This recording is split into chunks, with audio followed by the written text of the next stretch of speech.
לפנינו מחשב תעשייתי אטום למים, אשר מותקן יותר מ4 שנים על גג של מבנה חשוף. לצורך הדגמה, נשטוף את המחשב בצינור מים, בכדי להראות את רמת האטימות שלו, דבר שלא מתבצע בפעולה רגילה של יום-יום, אבל פה אנחנו מחמירים עם המצב, רק להראות את הרמה של האטימות שלו.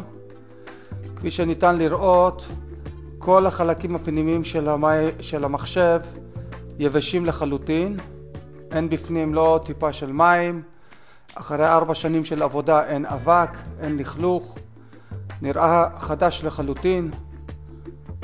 זה מחשב שהוא עובד מאוד קשה בתנאים מאוד קשים.